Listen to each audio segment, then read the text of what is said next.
Assalamualaikum warahmatullahi wabarakatuh. Kali ini, Ibu akan mengajak kalian untuk belajar bersama tentang tema 4 yaitu globalisasi, dan ini adalah mata pelajaran di kelas 6 khususnya PPKN, yaitu tentang keberagaman kegiatan ekonomi. Siapkan alat tulis kalian dan simak video berikut ini. Yang pertama, setiap manusia memiliki kebutuhan yang berbeda. Nah, perbedaan kebutuhan tersebut menyebabkan keberagaman kegiatan ekonomi di masyarakat. Keberagaman kegiatan ekonomi tersebut ada pada masyarakat, yaitu dengan melakukan kegiatan ekonomi berupa kegiatan produksi, kegiatan distribusi, dan kegiatan konsumsi. Ibu mulai dari kegiatan yang pertama, yaitu kegiatan produksi. Apa sih yang dimaksud dengan produksi? Produksi adalah segala kegiatan yang menghasilkan barang dan atau jasa serta menambahkan nilai guna suatu barang dan jasa. Orang yang melakukan kegiatan produksi ini disebut dengan produsen. Apa saja sih yang dikatakan sebagai kegiatan produksi? Contohnya adalah seorang petani yang menanam padi. Kemudian petani tersebut tentunya merawat tanaman tersebut dengan memberikan pupuk, membersihkan hama-hama yang ada dalam tumbuhannya.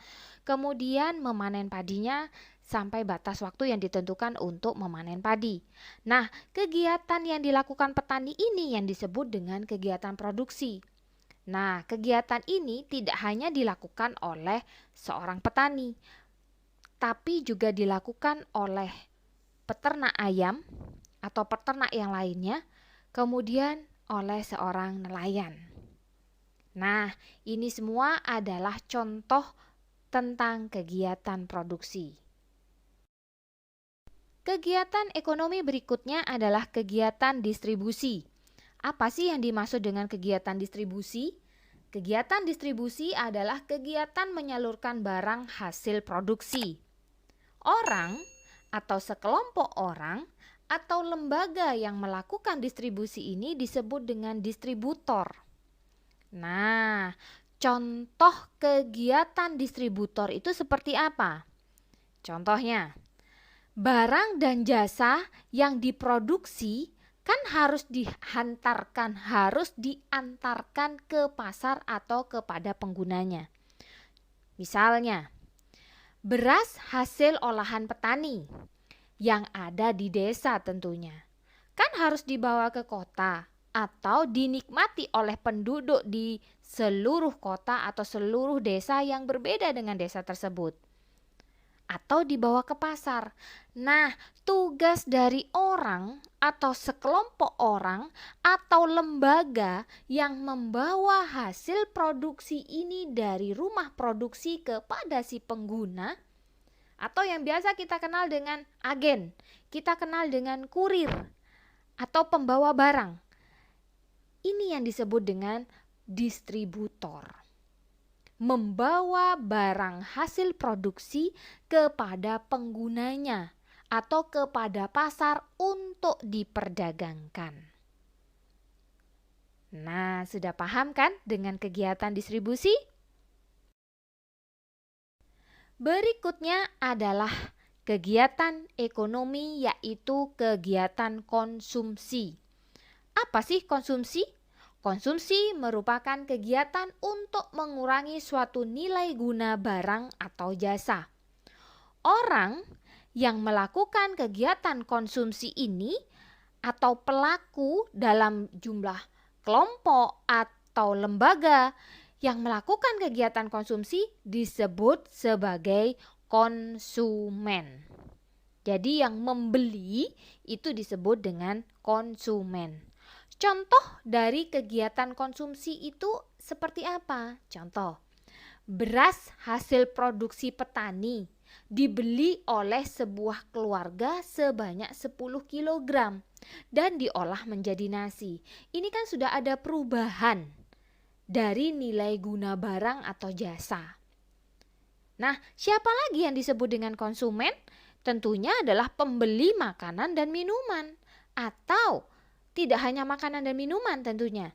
Pembeli buku, pembeli alat tulis, pengguna alat tulis, pengguna atau pembaca buku.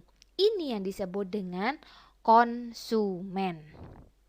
Nah, dari semua kegiatan ekonomi yang sudah Ibu jelaskan tadi, ada 3 perbedaan, yaitu produsen adalah orang yang melakukan kegiatan produksi, distributor adalah orang yang melakukan kegiatan distribusi, dan konsumen adalah orang yang melakukan kegiatan konsumsi.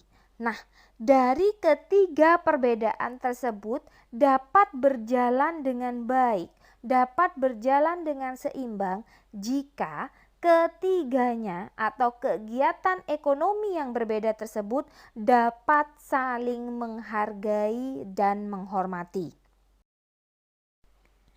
Dari semua keberagaman ekonomi dalam kegiatan produksi, distribusi, dan konsumsi, ada yang harus kita lakukan, yaitu bagaimana kita menerapkan sikap dalam keberagaman ekonomi tersebut agar tetap seimbang dan agar tetap berjalan dengan baik. Apa saja yang harus kita miliki, yang harus kita terapkan?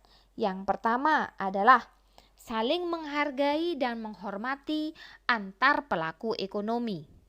Kemudian, membayar barang yang dibeli sesuai dengan harganya. Yang ketiga adalah bermain dengan teman tanpa membedakan kegiatan ekonomi yang dilakukan orang tuanya. Yang keempat adalah tidak bersikap sombong. Yang kelima adalah memudahkan kurir sebagai distributor atau penyalur hasil produksi kepada konsumen. Dalam proses pengiriman barangnya, cara kita adalah dengan memberikan alamat lengkap yang jelas. Dan yang terakhir adalah melakukan persaingan yang sehat antar pelaku ekonomi. Nah, itu adalah materi tentang keberagaman ekonomi. Semoga bisa membantu kalian dalam mengerjakan soal-soal tentang keberagaman ekonomi. Sampai jumpa di materi selanjutnya. Assalamualaikum warahmatullahi wabarakatuh.